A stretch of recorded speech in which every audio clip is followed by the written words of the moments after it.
হ্যাঁ, গতকালকে আমাদের আগরতলা রেল স্টেশনে আমরা বিএসএফ, জিআরপি, আরপিএফ মিলে একটা জয়েন্ট অপারেশন হয় আগরতলা রেল স্টেশনে। তো এখানে আমরা একজন বাংলাদেশি ন্যাশনাল এবং একজন ইন্ডিয়ান টাউটকে গ্রেপ্তার করা হয়েছে।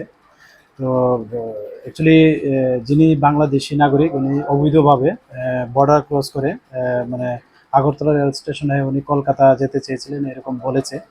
তো আমরা গতকালকেই ওনাদের এগেনস্টে আমাদের আগরতলা জিআরপি থানাতে একটা মামলা নেওয়া হয়, যার মধ্যে বিএনএস অ্যাক্ট, আইপিপি অ্যাক্ট এবং ফরেনার অ্যাক্ট আছে। তো আজকে আমরা ওনাদেরকে মহামান্য আদালতে প্রেরণ করছি। আর যিনি বাংলাদেশি ওনার নাম হলো শ্যামল চন্দ্র বর্মন, উনি গাইবান্ধা জেলার বাংলাদেশের অন্তর্গত। আর যিনি ইন্ডিয়ান টাউট মানে ওই বাংলাদেশি লোককে সাহায্য করছিল, ওনার নাম অভিজিৎ সরকার উর্ফ প্রেম। উনি ত্রিশাবাড়ি তেলিয়ামুড়া থানার অন্তর্গত।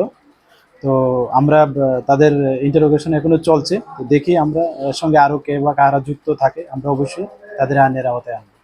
স্যার, আমি জানতে চাইবো যে গত 2 থেকে 3 মাসে আনুমানিক কত এই রেল পুলিশের হাতে বাংলাদেশে ধরা পড়েছে? এটা অ্যাকচুয়ালি ঠিক অ্যাকুরেট হিসাবটা নাই, তবে প্রায় ধরুন 100-র আশেপাশে হবে। এমনিতে তারা কোথা থেকে কোথায় যাচ্ছিল?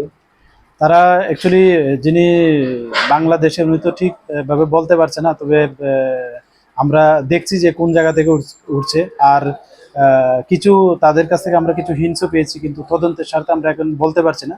আর তাদের যে ডেস্টিনেশন বললো তারা কলকাতা যাবে এরকম বললো।